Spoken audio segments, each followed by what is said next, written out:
let you know I'm not David Marshall, who was in your agenda as the moderator of this. I'm Dave Longenecker. I'm the president of the Western Interstate Commission for Higher Education and a member of the CONHEC board.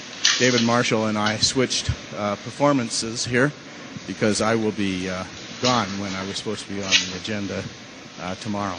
And so he graciously agreed to allow us to switch. The title of today's session is América del Norte, un concepto artificial o una realidad. North America, artificial construct or reality. Now, one could ask, given some of the discussions we've had over the last day, whether this could be North America, an idea whose time has come, or an idea whose time has come and gone.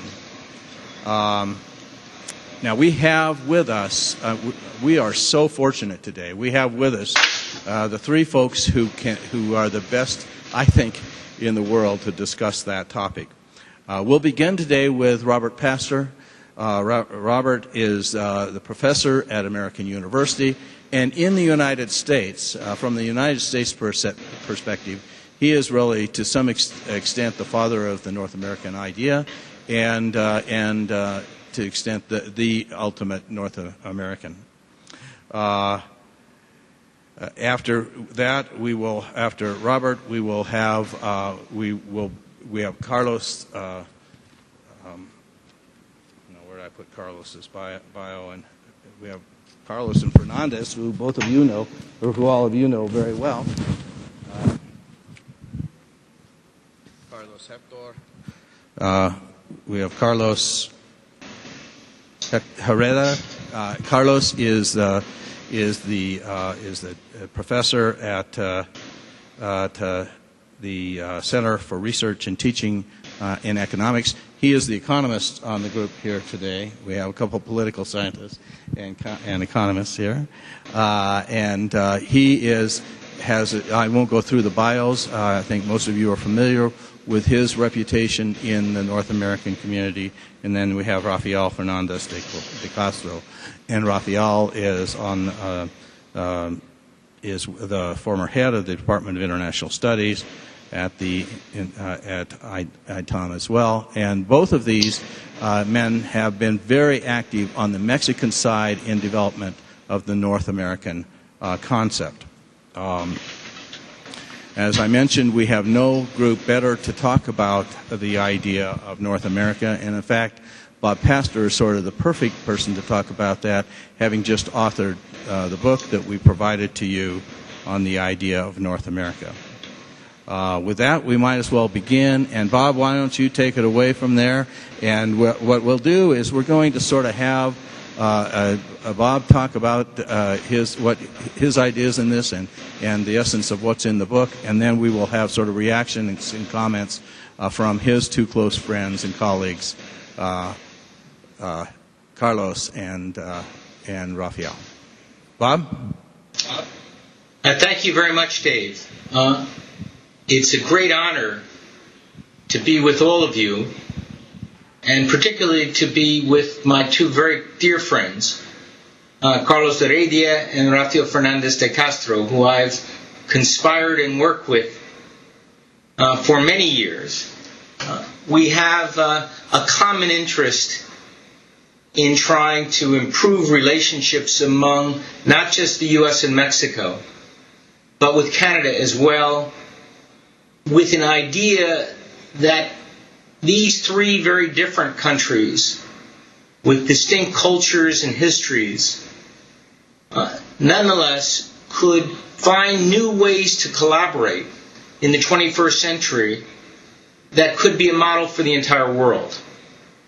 CONHEC and the conference that you're at today offers a unique opportunity for all of us together to begin to fashion a compelling idea that could help our three peoples relate to each other and to supplement our national identities with a continental identity. So I am very honored to be with you, and I deeply regret that I'm speaking to you at such a distance and through a television monitor as well. And I hope that you can hear me well, and I hope that this will be a good chance not only for me to present some ideas, but to begin the discussion. Bob, you're coming through very well, and you look quite handsome, I might say. Well, that is wonderful. Appearances, I learned long ago, and my two colleagues know, are very deceptive. But in this case, I will take your compliment and appreciate it very much. And let me deal with another appearance that actually people don't see. And that's North America. North America is not really perceived in our three countries as anything more than a geographical expression. And it's our failure to grasp the opportunity and the potential of North America that has led our three countries to make big mistakes, to pay a high price, and to miss extraordinary opportunities. And therefore, it's my argument that if we can grasp the North American idea, we can reduce those costs and maximize those opportunities. The costs that we pay for not seeing North America are almost obvious every day. There are costs at the border as a result of 9/11 that impose an inefficiency tax on all three countries that tragically is higher than the NAFTA tariff that was eliminated 15 years ago.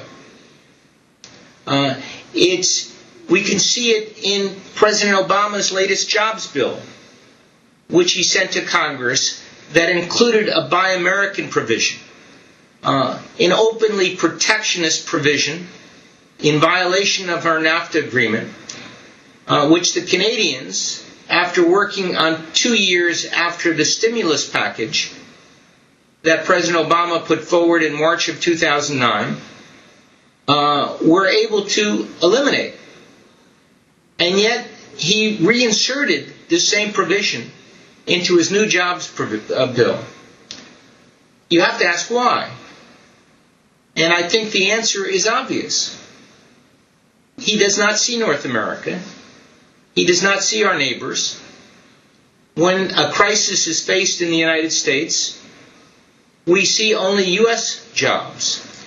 We don't understand that U.S. jobs are tied, intimately tied with jobs in Canada and Mexico. So we pay a high cost, and we make serious mistakes.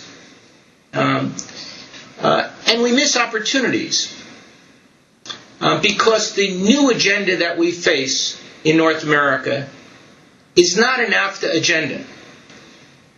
The debate on NAFTA is long past. It should be over.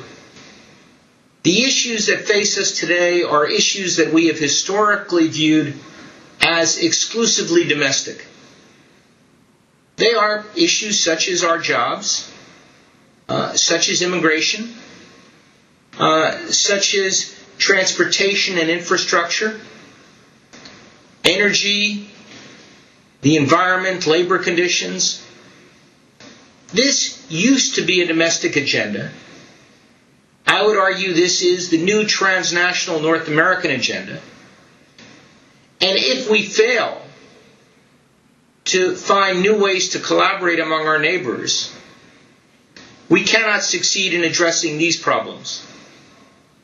The most transparent example of the new transnational agenda is drugs and violence. For too long, the U.S. and Mexico pointed fingers at each other and said that it's the other country's problem. The U.S. said drugs and violence in Mexico are due to the drug cartels and the corruption, the lack of good governance. And Mexico said, no, these are due to the demand in the United States for drugs. They are due to the money, perhaps $30 to $50 billion a year coming in from the United States.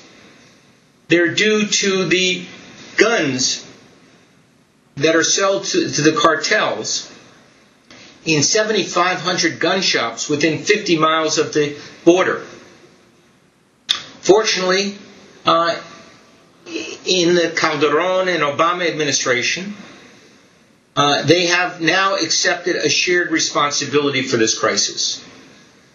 And they have taken some preliminary steps to build on the Merit Initiative by looking towards the long-term issues of governance and cooperation among both our law enforcement and intelligence agencies.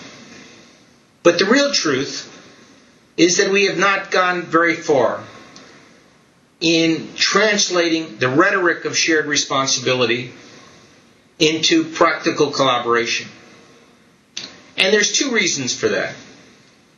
First, in the United States, there are domestic interests that are opposed to taking the kinds of actions that would demonstrate the U.S. is really committed to working with Mexico and really does share responsibility. For example, the gun shops on the border. If we were truly a cooperative partner with Mexico, we would simply close those shops down. But that has not even entered into the discussion in the United States. Because the National Rifle Association is so powerful that it would require an exercise of political will on the part of President Obama that would be huge, that might be so difficult that he wouldn't have much else that he could propose in terms of his national agenda in order to get that passed. The second problem is that we have not found a way to bring Canada into the conversation. Now, what does Canada have to add on the drug-related violence? Well, first of all, Canada has dealt with drug issue better than either Canada or better than either Mexico or the United States. So we might have something to learn from them. But secondly, by introducing a third party into this historic bilateral discussion, we will mitigate some of the asymmetry. We will reduce the imbalance in power that characterizes our negotiations with each of our neighbors. And that would be for the good for all three countries. Because right now, it is this imbalance in power that makes it very difficult for our countries to deal with this new transnational agenda. We find Mexico and Canada knocking on Washington's door, seeking attention on issues in which the U.S. Congress and the President view are domestic. And while the President can be courteous, by and large he's been unresponsive. And that will remain the case as long as U.S. power is such that he does not need to take actions which he views as politically costly. That will change if there is an idea called North America, in which all three countries working and negotiating together identify goals and steps to achieve those goals that can be sold to not only the American people but to Canadians and Mexicans. And that requires a trilateral approach. Okay. Let me step back now and talk a little bit about the history of North America. In my book, I trace it back 65 million years ago, when a meteorite, 6 miles wide, traveling at 60,000 miles a minute from the beginning of time, crashed into what is now the Yucatan Peninsula, not that far from where you're sitting right now, but with a force of a 300 megaton explosion that led to a consuming fire that barbecued all of the dinosaurs in North America and reset the geological boundaries of our continent. Now, in my book, I don't spend too much time on tracing the period between the meteorite and the current time, but I think it is useful to realize that from space, there are no borders. There is a majestic geology that connects our three peoples, and the minerals and the resources and the rivers and the mountains, as if there were no nations. And the people who first came to North America came from the west, not from the east. They came about 30,000 years ago across the Bering Straits, and they settled all over North America. It was only the European colonists, starting with Christopher Columbus, who thought he had discovered the New World but could not explain why there were almost 25 million people there before he arrived. He called them Indians, thinking he had arrived on the other side of the world. And it took a long time to realize his mistake. But it was the three European countries of Spain, England, and France that colonized North America and introduced horizontal boundaries. With the independence movements in the 18th and 19th centuries, those boundaries moved as a result of wars started by the United States, and they deepened because of those wars, because as the United States grew more powerful, Canada and Mexico grew more defensive and wary of an embrace from the United States. It took all the way until the 1980s before Canada first and then Mexico realized that they could no longer wall themselves off from each other and still improve the well-being of their people. That indeed the power of North America required that we reduce the trade and investment barriers and try to create a continental market. And we did that with the North American Free Trade Agreement that was signed in 1992. Amidst a lot of hopes and fears in all three countries. The fears in the United States was that we would lose jobs to Mexico, the great sucking sound of Ross Perot. The fear of Canada and Mexico was that the United States would buy their entire industrial assets and control the two countries. It turned out that none of the fears came true. The period of the greatest growth in trade among North American countries, from roughly 1994 to 2001, was also the period of the greatest growth in jobs in the United States, 22 million jobs. The quintupling of foreign direct investment that went into all three countries in North America actually led to a decline in the share owned by the United States in Canada and Mexico. So the fears that each of the three countries had did not come true. But the hopes also didn't come true.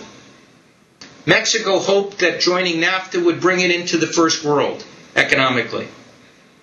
The U.S. hoped that there would be a reduction in undocumented migration.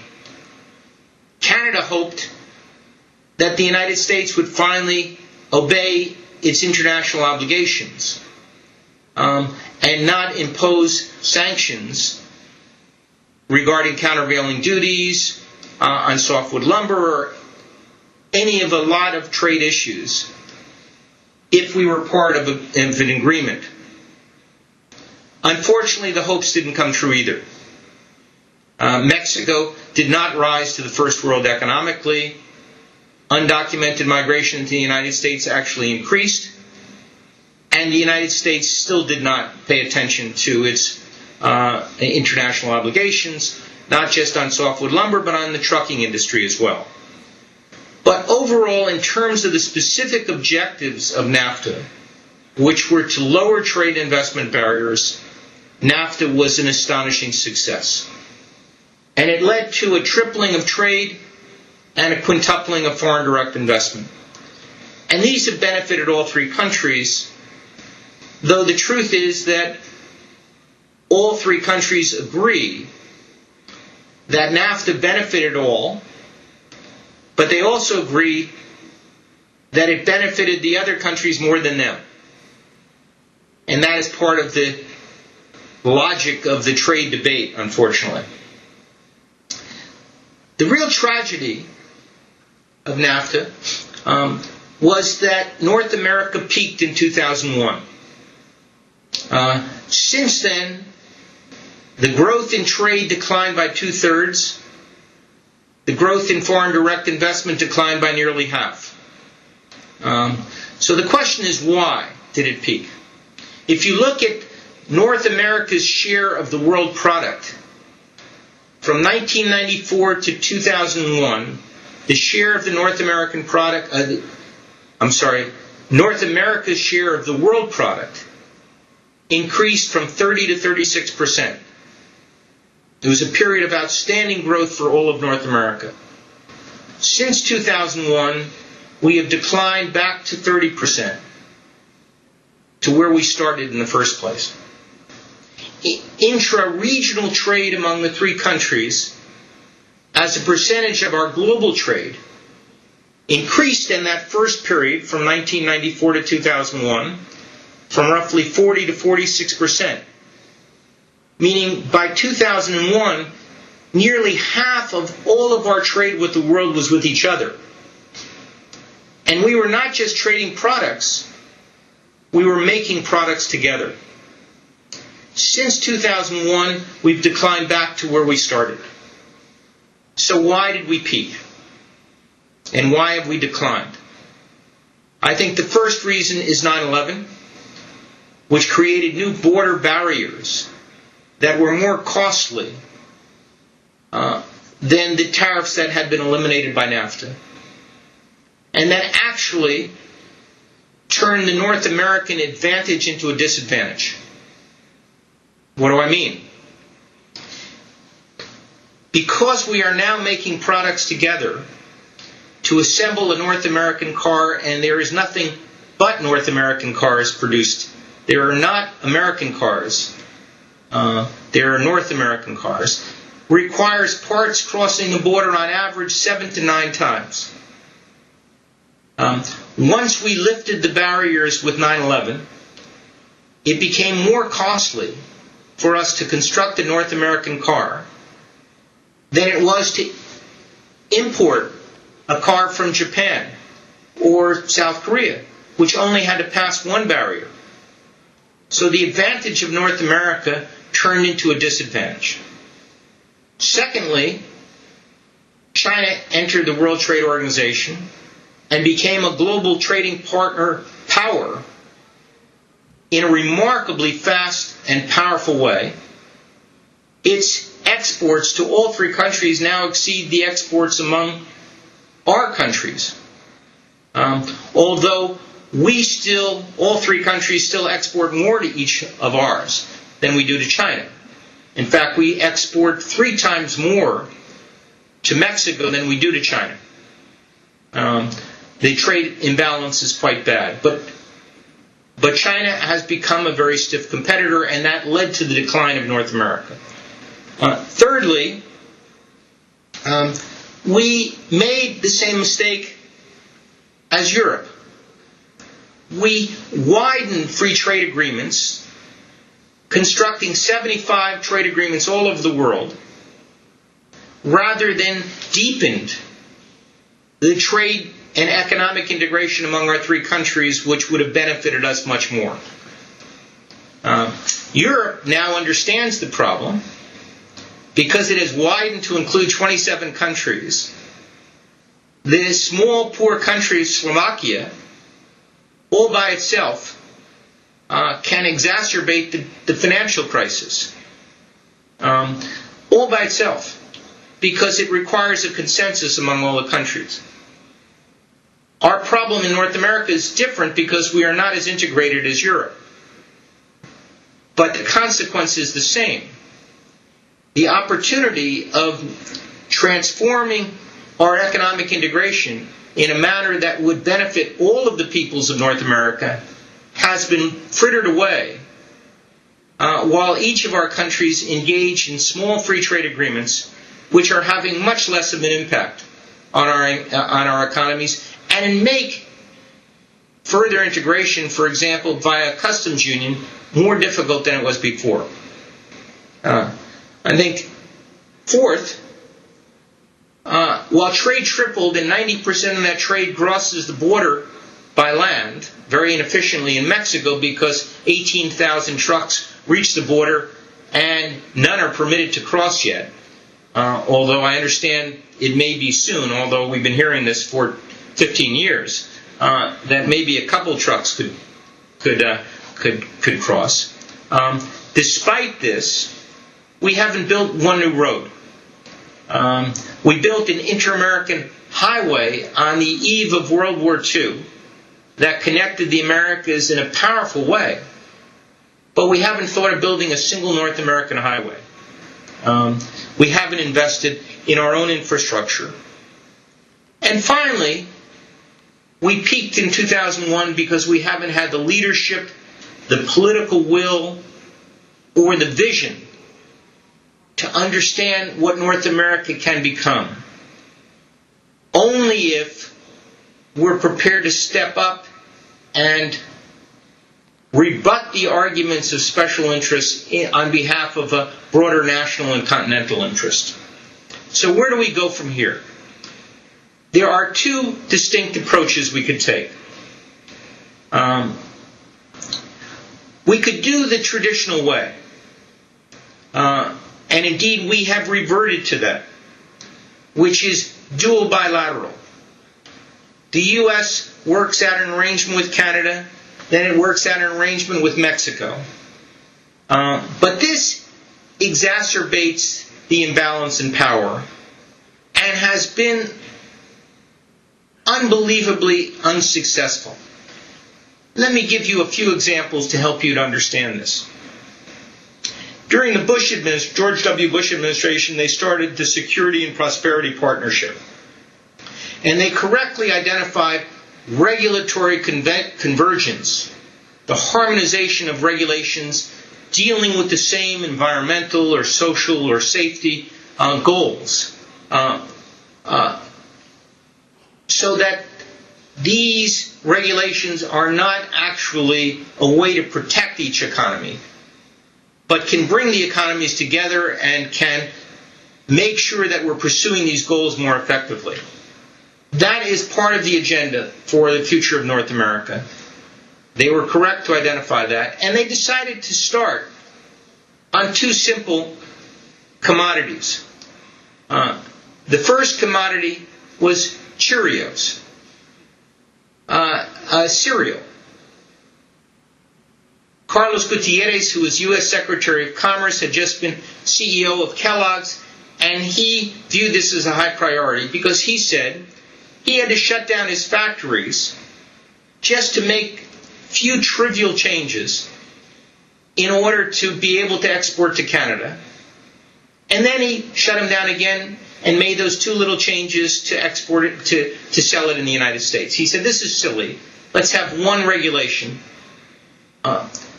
Stephen Harper from Canada said, I agree. I also have a pet project. My favorite candy is jelly beans. And you know, our three countries have 3 different regulations on jelly beans. And that's pretty silly. Let's see if we can come up with one regulation. Well, it's 6 years later, and we haven't yet managed to have a single harmonized regulation on jelly beans or Cheerios. We haven't managed to work out a pre-clearance facility between Buffalo and Ontario in the U.S. and Canada. We haven't really managed to get any Mexican trucks across the border. These are all simple, practical, incremental issues that we've done on a bilateral basis, and we have utterly failed. The historical approach of doing it dual bilateral, of doing incrementally, of solving very specific problems, and hoping they will carry over in a functional way to others has failed. And it will continue to fail because there is no political will on the part of the United States President, on the part of the White House to make it succeed. So what's the alternative? The alternative is to begin with a big idea. It doesn't mean we need to begin with huge new projects. It says that we have to begin by understanding why North America is important. And over time, as we understand that, we will be able to overcome these special interests. What is the North American idea? It's quite simple in the abstract. It's based on a simple principle of interdependence. That we want to treat each other with respect. That we want to be treated as we treat each other. That instead of thinking in terms of quid pro quo, okay, you give us this and we'll give you that, we think about common projects. The paramount project, in my judgment, is the narrowing of the income gap between Mexico and its neighbors, and we ask ourselves, what can each country contribute to narrow this gap, to achieve this particular purpose? That's the idea, that North America is something larger than our countries, but by pursuing this idea, we will do better. Each of us will do better. It's based on a simple principle that as our neighbor's house is harmed, if our neighbor's house burns down, the value of our house declines. If our neighbor's house is renovated, the value of our house improves. It's quite simple. It means that when there's a problem in one country, it spills over, as the Mexican debt crisis in 1982 and the peso crisis in 94 spilled over, and as the U.S. financial crisis spilled over to Canada and Mexico, despite the fact that both Canada and Mexico had better financial regulations. It means that we can't contain our crises. We have to find shared ways to address them. Okay. What specifically should we do? Let me just conclude with a few ideas as a basis of beginning this broader discussion. The most important thing is to start with a summit meeting of our three leaders. In Guadalajara in August 2009, our three leaders agreed to meet in 2010 in Canada, and that passed. Nobody was invited, there was no meeting. In 2011, it's America's turn to invite. And I'm not aware that there's been an announcement yet, but I know that the three governments have been talking about having a luncheon or a side meeting after APEC in Hawaii in November. That's inadequate. Even if it happens, it's inadequate. North America is more important to the United States and to our three countries than all of APEC. Half of our trade is with each other. Asian trade amounts to another third at best. We need to figure out ways to work together and work together vis-a-vis China if we're going to be able to compete more effectively with them. Why are we not having the summit? Well, in part because the three governments are not organized.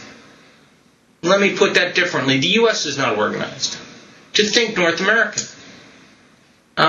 We need a North American Advisory Commission, a lean institution that will propose North American ideas to our three leaders that will compel them to respond. First idea, cheap and easy.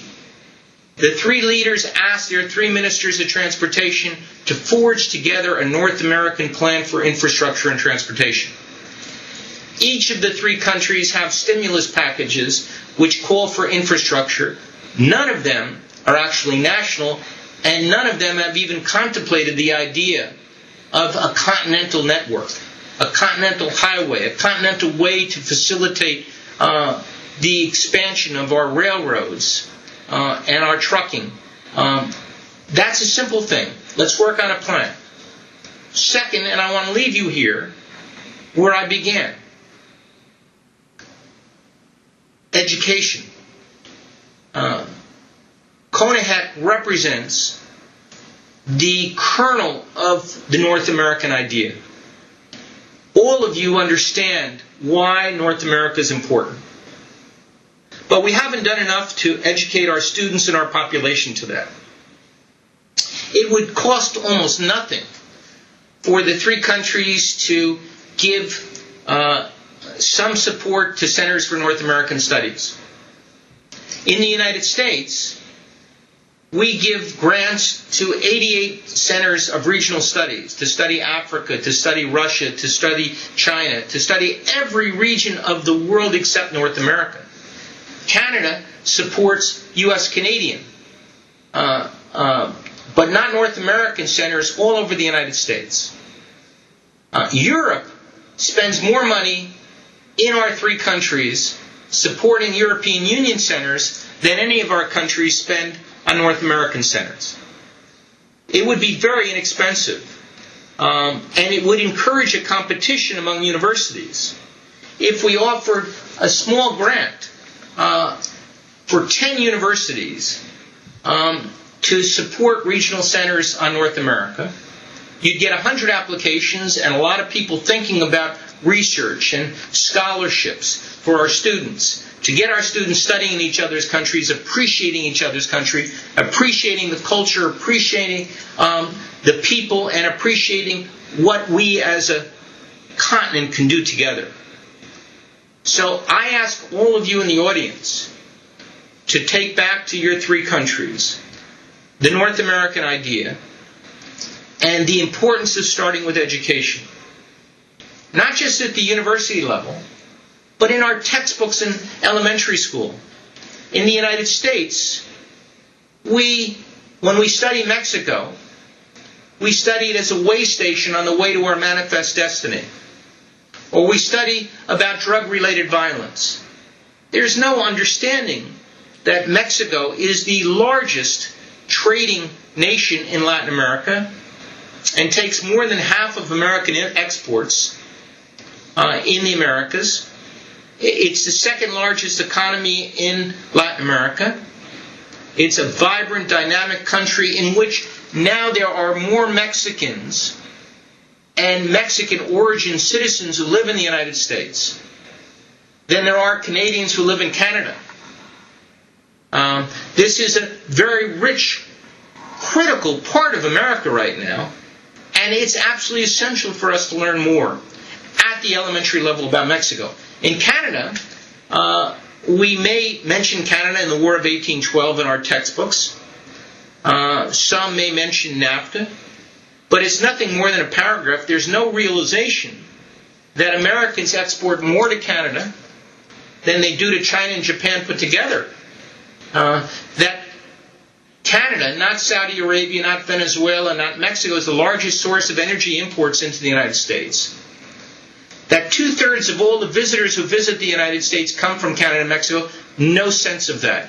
None of that in our textbooks. So education at the university level, at the elementary, at the secondary school level, and at the national level, we need to think of North America as a whole. You know, I was in the Peace Corps, and there was a palm reader who came to the villages, and at one village, he brought in one of my students and looked at the palm and said, "You know, you will be poor and powerless until you're 40 years old." And the young boy turned pale, didn't know what to think, but had the wits about him to ask, "Well, sir, what happens after I'm 40? And the palm reader said, "You'll get used to it."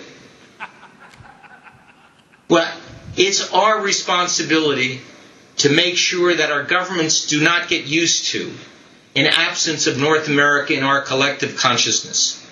It's our responsibility to inculcate into the popular imagination of our three peoples. An idea so compelling that once it's grasped, it will change the way we think about ourselves and the way we think about our neighbors. I don't often quote Ronald Reagan, but he did make one comment which was prescient, brilliant. He said that it's in U.S. interests that Canada and Mexico are stronger. It's in the U.S. interests that we no longer look at our neighbors as foreigners. We need to think of ourselves as part of a broader community. And we need to make sure that our government's policies understand that and incorporate into that every decision that they make. Thank you very much.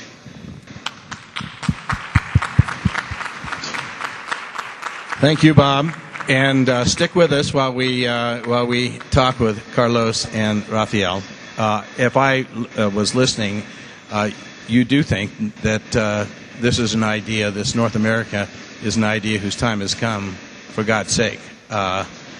So, Carlos, the reactions. Buenos días a todos. Soy Carlos Heredia, director de la División de Estudios Internacionales del CIDE. Buenos días a todos. Soy Carlos Heredia, director de la División de Estudios Internacionales del CIDE. Quiero agradecer a la Benemérita Universidad Autónoma de Puebla por su hospitalidad. I want to welcome our friends from the United States. Je vais aussi souhaiter la bienvenue aux amis canadiens. Soyez les bienvenus au Mexique. And I want to commend Bob for his presentation.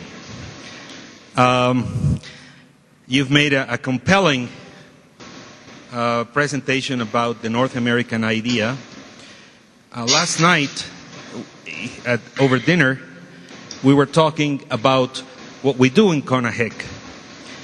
And to sum up our mission, we said our mission is about touching hearts, transforming minds, and changing the world. So you are truly the inspiration of the North American idea. You are the Jean Monnet of North America, and I was lucky enough to be together with you in Washington, D.C. the day your book came out, the day your book was published in June this year. And I think it very nicely sums up your thought, your academic work, your political and diplomatic work, but most of all, your message to the ordinary citizen. Because I think that's where the challenge is. How do we convince a farmer in Iowa, a welder in Ontario, a factory worker in Cuautitlán Izcalli, that the North American idea works for the benefit not only of the corporations, not only of the governments, not only of big business, but of the ordinary citizen. And that's where the Bob Pastor's work is absolutely essential. It's my pleasure to share this panel with David Longenecker, with my dear friend Rafael Fernandez de Castro. And I just want to take a few minutes to discuss Bob's presentation and add a couple of ideas for the discussion. I think the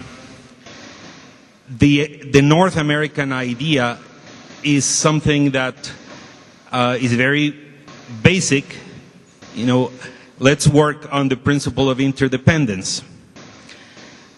When I talk to our migrant workers who toil in the United States, you know, I served in the Michoacan state government for quite some years, they often tell us what the message we get while working in the United States is we need you, but we don't want you. And I think that is the message that has prevailed. We are aware of our interdependence, of the synergies and the complementarities of our economies and our societies, but yet fear has prevailed over hope. And that's the challenge that we face.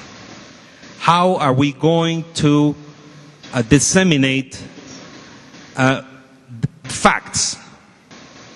Bob has provided very precious information about the synergies and the complementarities of our economies. And most of all, he has made us think about the cost of non-North America, the cost of the absence of a unified, integrated economy in our part of the world. So that is really the cost we are paying, the cost of non-North America. At CIDE, we do a survey that is called México, las Américas y el Mundo, Mexico, the Americas, and the World, every 2 years. We are now in its 4th edition. We started in 2004. And when we ask Mexicans, do you feel more of a Latin American or do you feel more of a North American? Well, first of all, people feel where they're from. They feel Oaxaqueño, they feel Tamaulipeco, they feel Jalisciense, Poblano, then Mexicano. But then when it comes to the choice of Latin American or North American, culturally, people feel Latin American, but economically and following their day-to-day interests, they feel definitely North American. But we face a situation in which there is no appetite for North America among our leaders. Bob has pretty much sketched how we've gone back to the bilateral relationships between Ottawa and Washington, between Washington and Mexico City, between Mexico City and Ottawa. There's no appetite for North America now. In fact, some of the strongest proponents of North America have pretty much dropped the idea, not of North America, but the idea of NAFTA, because NAFTA is no longer seen as the vehicle to move forward the North American idea. So Bob has told us we need to look back and see our mistakes and build from there what could be the new engine to promote the North American idea. And he's right in pointing out that the very basic, very elementary idea of interdependence is the engine that can make us overcome fears. But he's also right in that we're lagging behind in day-to-day integration. People often tell me, people in the United States often, or in Canada for the case, often ask me, how come we cannot dial you guys, Mexico, like we dial the US or Canada? It's so cumbersome dialing Mexico on the phone.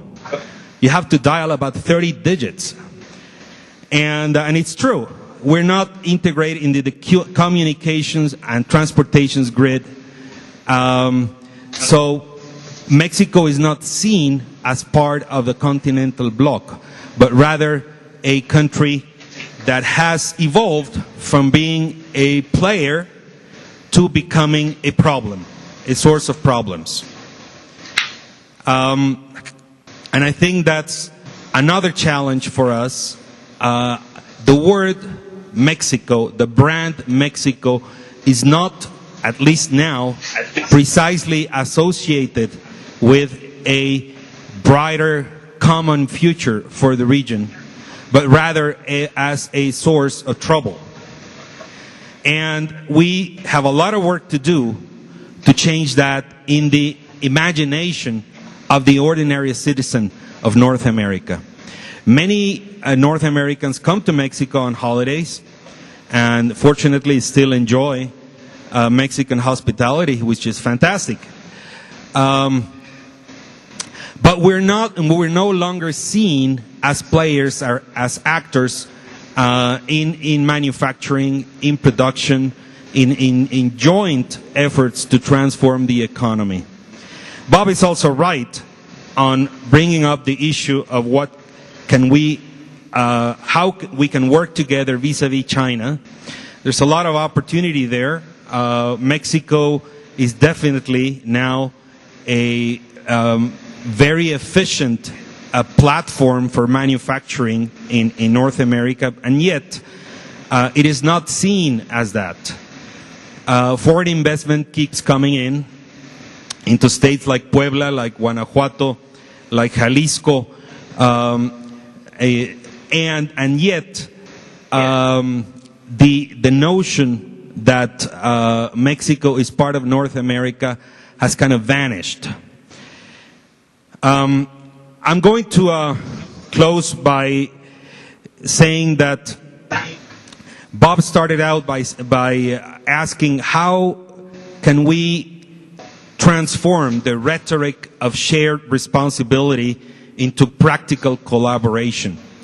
There will be many panels in which collaboration among our universities and higher education institutions can move forward, and I'm sure Rafael will discuss that because he has done a lot of work on that. But the first thing that we should do is we should have thousands of students from the United States come to Mexico, many more than come now. Tens of thousands of Mexican students go to Canada and the United States, because that's the best way to have our own ambassadors learn about our neighbors and disseminate what they have seen and what they have learned. When we begin to know each other better, then we can overcome fear. The better we know each other, then we become familiar with the actual human beings, not the notion of a foreign country that spells fear and trouble. That has been my experience, with migrant workers. Mexican migrant workers are extremely responsible, dedicated, and people always want them back because they say, I knew your father, I now know the son, and we have prospered together.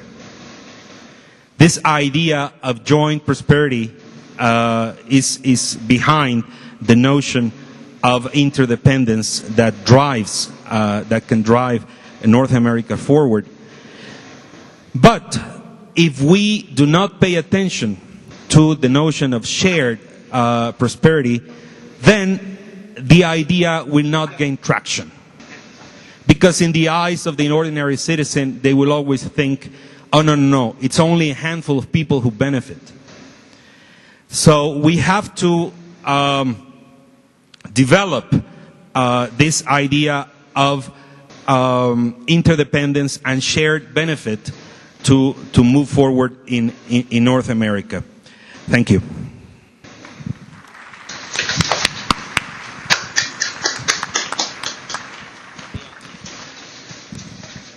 Thank you. Well, first of all, let me thank the Universitario-BUAP for hosting CONAGEC and this event. And let me tell you, I just couldn't refuse to come. I just got in yesterday afternoon from Abu Dhabi in the middle of the Middle East. and I just couldn't say no to Francisco Marmolejo, because he, as well as both pastors, they leaders in what I call in trying to get Mexico become more a global actor. Francisco Marmolejo is the leader in Mexico in the academic world in globalizing Mexican higher education, and he works so hard. His effort. Every day he's working on this. So I'm committed to help him, and he asked me to come, and I'm here. And thank you, Carlos, and thank you for sharing this panel with me. And thank you, Bob. You were brilliant as usual. And and also your commitment to North America just make us to work hard on this, and you really are an inspiration to all of us. Let me speak in Spanish. I hope there's some students here, and I really wanted to talk to the students of this university. I want to share some of my experience working for President Calderón and what I saw about North America working for President Calderón. I basically want to just echo some of the evidence that Bob gave us about that North America is indeed integrated, and then I want to tell you, I mean, what I saw working for President Calderón the last 3 years as his foreign policy advisor. Me parece que, digamos, todas las evidencias están ahí. Quien más ha trabajado en las evidencias de que América del Norte está integrada es justamente Bob Pastor. En su libro The North American Idea, que por cierto, Bob, como sabes, ya lo estamos acabando de traducir varias instituciones mexicanas, nos pusimos de acuerdo, y canadienses también, hay que decirlo, el gobierno de Canadá, para traducir el libro de Bob, estamos a punto de terminarlo. Y ahí, digamos, a mí me gusta mucho digamos, el argumento que usa Bob, uno de los tantos argumentos que usa, él habla en el libro que los 3 países de América del Norte tienen retos domésticos formidables, y la única manera de realmente de lograr estos retos, de poder vencer los obstáculos para llegar a estos retos, es justamente con la ayuda de los vecinos. Por ejemplo, él habla muy claramente ahí cómo Estados Unidos necesita desarrollar un nuevo liderazgo para poder enfrentar los problemas del siglo XXI, un liderazgo mundial, y si no está cerca de México y de Canadá no lo va a poder lograr. Igual habla como México, el desarrollo de México requiere necesariamente de Estados Unidos y de Canadá, y sin esto no vamos a poder lograr el desarrollo. Lo mismo habla de Canadá, como Canadá necesita nuevas instituciones internacionales acorde a sus intereses, y si no México y Estados Unidos lo apoyan, no se va a lograr. A mí me parece, él habló al final, usó a Ronald Reagan, y es digamos, a mí me parece muy inteligente de Bob justamente citar a Ronald Reagan en su libro, en esta cita que él dice aquí, que quiero repetir, y como decía Ronald Reagan, no habrá futuro para América del Norte hasta el día que dejemos de ver a nuestros vecinos como extranjeros. Parece muy inteligente porque justamente utiliza a un campeón del conservadurismo en Estados Unidos para justamente convencer a los conservadores, y ahí habría que convencer no solamente a los conservadores, pero ahí tenemos realmente en el Congreso ahorita un problema enorme para justamente utilizar a su campeón para decirles, miren, cómo Norteamérica es importante. Yo les diría, también yo quisiera, digamos, compartir con ustedes 2 experiencias que me tocó vivir en la Presidencia de la República, y que dan evidencia justamente de esta integración de América del Norte. La primera tiene que ver con salud pública, y ahí yo les diría, como todos ustedes saben, a finales de abril del 2009 México se topó con una terrible, encontramos que había una nueva influenza, un nuevo virus, justamente el 26 de abril del 2009, gracias al Laboratorio Nacional en Winnipeg de Canadá. Ahí se descubrió que había un nuevo virus que se llamaba el H1N1, en ese momento se le llamó mal llamado la influenza porcina, y después ya se le nombró, digamos, el nombre técnico H1N1, y la Organización Mundial de la Salud, a la semana de que se descubrió este nuevo virus, nos mandó el grupo técnico unos mapas de cómo se estaba distribuyendo la influenza en el mundo, esta nueva influenza. Bueno, era impresionante ver donde más había influenza, evidentemente era en el continente americano. Yo diría que había, y como estaba hecho el mapa, era todas las ciudades que tenían, o poblaciones que tenían más de 500 habitantes con influenza, se ponían en color rojo. Yo les diría que en Argentina había varios puntos rojos, en Brasil habían algunos, en Guatemala había bastantes, y los 3 países que estaban todos rojos eran Canadá, Estados Unidos y México. ¿Por qué? Por algo muy sencillo. Somos tres países conectados por líneas aéreas, bien conectados nuestros caminos. Canadá es el país que tiene más vuelos directos a Estados Unidos y el segundo país que tiene más vuelos directos a Estados Unidos es México. Entonces estamos realmente conectados. Entonces, en un tema de salud pública necesitamos estar juntos porque la nueva influenza que hay en el mundo, y va a haber, desgraciadamente, con esta gran globalización que experimentamos, que vivimos, va a haber, si los norteamericanos no nos defendemos juntos, no vamos a poder, si no nos coordinamos, no vamos a poder ser efectivos en justamente en cuidarnos, en literalmente seguir siendo poblaciones sanas. El otro ejemplo que también es fantástico y que Bob ha hablado de esto es, si nosotros graficáramos a las estructuras de las poblaciones por edad de Canadá, de Estados Unidos y de México, sería, si las juntamos las tres estructuras, sería una estructura casi perfecta en donde evidentemente la juventud de México le ayuda enormemente a Estados Unidos y a Canadá a mejorar su pirámide de población. Entonces ahí hay un ejemplo más de que realmente nos conviene, o sea, tenemos una confluencia muy importante en América del Norte, pero evidentemente ya Bob lo decía, y me gusta citar a Jaime Serra, que fue el negociador del NAFTA, del Telecán mexicano. Jaime dice muy claramente, hay mucha evidencia de la integración en América del Norte y es una integración que va más allá de las voluntades de los gobiernos. Ahí está. Y eso hace que los gobiernos tengan dos opciones. Ya Bob de alguna manera lo había dicho. La primera opción es, bueno, pues dejar la integración a la mano de Dios, que es lo que estamos haciendo. Y la segunda opción sería manejar la integración, tratar de digamos, achatar las esquinas de la integración, hacer menos costosa la integración, y eso es evidentemente lo que no estamos haciendo. Ahora, ¿qué evidencia vi yo en el gobierno de Calderón? ¿Qué vi de Canadá? ¿Qué vi de Estados Unidos? ¿Y qué vi de México sobre esto? Muy brevemente. Yo les diría que Canadá, el gobierno de Stephen Harper, realmente cruzó la línea el 5 de julio del 2009 cuando impuso visas a México, y cruzó la línea en el sentido que mandó el mensaje claramente, no queremos que México sea parte de América del Norte. Para nosotros los canadienses, América del Norte es Estados Unidos y Canadá, y es más, tampoco me interesa tener una relación privilegiada con México. Hay que entenderlo, es una señal inconfundible. ¿Qué pasó ahí?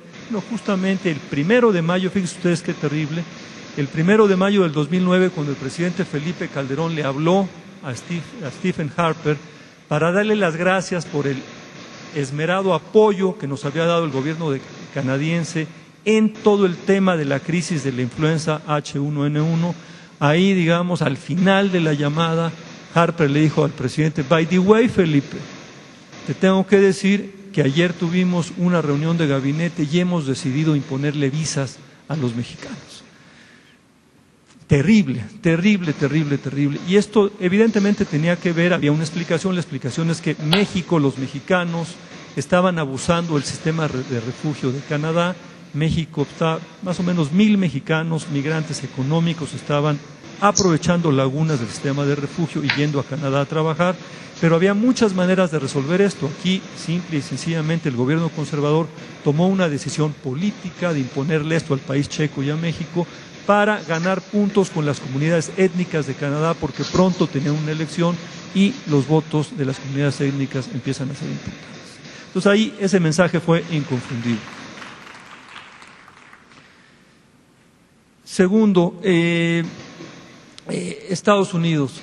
La verdad es que hay que decirlo, el presidente Barack Obama no tiene una visión global como para entender realmente lo que ganaría Estados Unidos con la integración, con manejar la integración con Canadá y con México. El presidente Barack Obama es un presidente realmente que ha sido muy renuente, como ya señalaba Bob, a tener la cumbre de líderes de América del Norte. Vino en agosto a Guadalajara, México, en un momento. Él entiende bien la importancia que tiene México, la importancia que tiene Canadá, pero la verdad no está en su visión. Él es un pragmático realista en que siente que las cumbres le quitan tiempo, y por eso, digamos, el año pasado no hubo cumbre, porque el presidente Barack Obama, y esto es una cosa realmente de él y de su equipo más cercano en la Casa Blanca, se les hace perder el tiempo tener una cumbre de América del Norte. Entonces le propusieron a Canadá que la cumbre de América del Norte, de líderes de América del Norte, se llevara a cabo justamente al cobijo de la reunión del G20, que fue en Toronto en junio del año pasado, y evidentemente Canadá dijo, no puedo, tengo G8, tengo G20, no voy a tener también líderes de América del Norte, hagamos un stand-alone meeting, y los estadounidenses no quisieron. Este año, si nos va bien, ya lo mencionaba Bob, va a haber una reunión en Hawái de América del Norte al cobijo de APEC, porque evidentemente Obama siente que desperdicia su tiempo, hay que decirlo abiertamente con esto. ¿Qué pasa con México? Bueno, yo les diría que el más consciente de la importancia de la integración de América del Norte en el gabinete mexicano es el presidente Calderón mismo. Ni la Cancillería ni la Secretaría de Economía tienen la convicción que él tiene, entonces hay poco eco en esto. Y la verdad es que el presidente Calderón, después de Guadalajara, donde hicimos un gran esfuerzo por atraer a Canadá y Estados Unidos este tema de América del Norte, al tema de juntos podemos ser más competitivos, no lo hemos logrado. Y el plato, diría, de las preocupaciones del presidente Calderón está tan lleno, pues que ya no da tiempo de meternos al tema de América del Norte. Para terminar, yo les diría, me parece, yo quiero hacer eco de lo que dijo Bob Pastor y también mencionó Carlos Heredia, me parece que hay dos temas que podemos hacer nosotros. El primer tema es no dejar a Bob solo con el tema del análisis de América del Norte. Me parece que tenemos que hacer análisis más sofisticados para tener mejor evidencia y digamos, de cómo bajamos los costos y mejoramos los beneficios de la población de Canadá, de Estados Unidos y de México si nos integramos mejor, si profundizamos la integración. Nos falta hacer mejor análisis para que esto sea más evidente. Hay que entender también que no tenemos un leitmotiv tan profundo como el tienen los europeos para su integración. Para ellos es un tema de vida o muerte, para ellos es un tema de evitar las guerras. Aunque ahorita están en crisis, va a seguir adelante, yo no tengo duda, la integración europea, porque es una manera de evitar la guerra, las guerras terribles que ha sufrido la humanidad, la Primera y la Segunda Guerra Mundial, que el escenario, el teatro realmente fue Europa de estas guerras, y por eso es la integración europea. En América del Norte no tenemos ese problema, entonces el leitmotiv tiene que ser el beneficio de las poblaciones, y a los académicos nos falta aún explicar con detalle, con mejor evidencia, lo que Bob ya ha explicado, pero que tenemos que repetirlo en otras explicaciones. Y, en segundo lugar, es el tema del mayor intercambio académico. Yo quiero aprovechar, sé que ayer, por cierto, premiaron a Araceli Partearroyo por evidentemente, ella le ha dedicado una vida al tema del intercambio académico de México con Estados Unidos, también le entra el tema de Canadá, pero ha sido, digamos, una incansable promotora del tema del intercambio académico, porque sabe que la única manera de que México logre realmente ser un país con mayor justicia social es si nos abrimos al mundo. Ahora la revolución es al revés, la revolución es abriéndose al mundo, no cerrándose. Entonces quiero hacer eco también de qué bueno que CONAGEC le dio ese reconocimiento. Y bueno, en todo caso decir que donde realmente podemos lograr, digamos, que la frase de Ronald Reagan se convierte en una realidad es teniendo más intercambios académicos en América del Norte. Es terrible lo que le está pasando a México, hay que decir, es terrible, digamos, cómo han caído los números. Ya pasamos del 7º lugar de estudiantes en Estados Unidos al 8º lugar. Cada vez están viniendo menos estadounidenses, nos debe preocupar enormemente. Sé que mañana se va a presentar, digamos, Patlani, el esfuerzo que hemos hecho un grupo de universitarios, un grupo de funcionarios públicos por conocer, digamos, la movilidad superior educativa en México. Y bueno, a mí me parece que tenemos que hacer un gran esfuerzo para conectarnos mejor académicamente hablando, para que nuestros alumnos, los mexicanos, no sientan como extranjeros a los estadounidenses y no sientan como extranjeros a los canadienses. Muchas gracias y felicidades por esta reunión.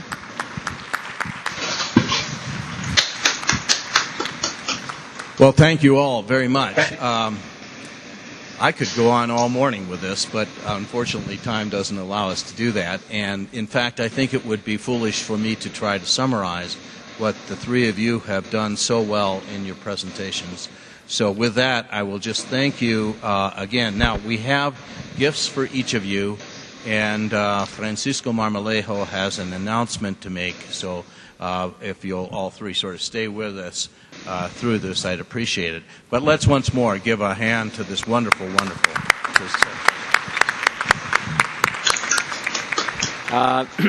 This has been a really outstanding panel.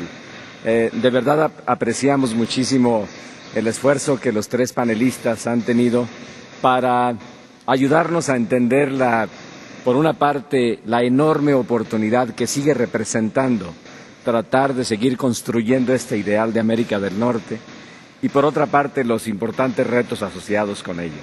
So we really appreciate your thoughts on this and the effort that all of you have made in help us to better understand how challenging, but at the same time how important it is to keep the flame alive in the collaboration. So I'd like to see if Bob Pastor still is on the online transmission. Pueden poner. Yes, I am, Francisco. Yeah. Now we see you, Bob. There is also something that we want to share with you this morning. We wish you will with us today. Unfortunately, the circumstances didn't allow to do that, but fortunately, we have the technology that help us to do that. And in order to do that, I'll ask the president of the board of directors of CONAHEC, Dr. Fernando León Garcia, to share with us something right now. Bob, it is Yes. an honor and with pleasure that on behalf of the CONAHEC Board of Directors, the Consortium for North American Higher Education Collaboration gratefully acknowledges your exemplary leadership in building a bridge of understanding across the borders of Canada, Mexico, United States, and beyond, and in celebrating our diverse educational systems. Your outstanding contributions serve as admirable examples which have advanced the collaborative agenda as we strive to share our educational resources and learn from one another, in particular concerning North America. We thereby award you the 2011 Award of Distinction by CONAHEC, and we congratulate you accordingly, Bob.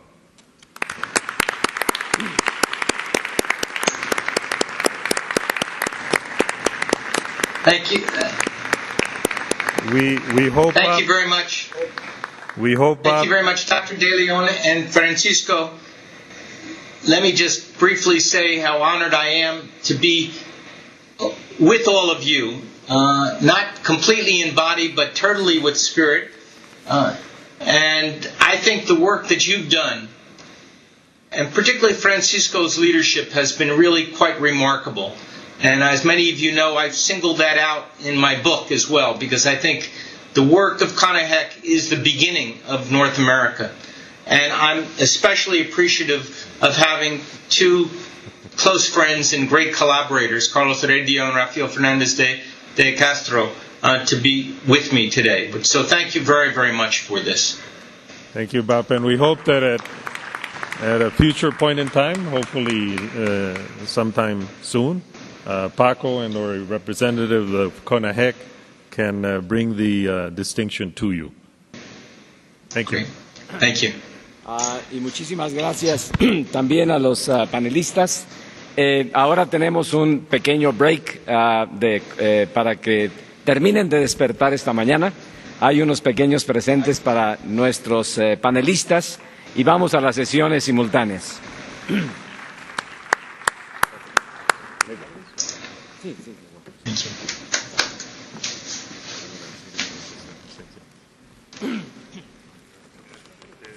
Felicidades, Francisco. Le iba a decir a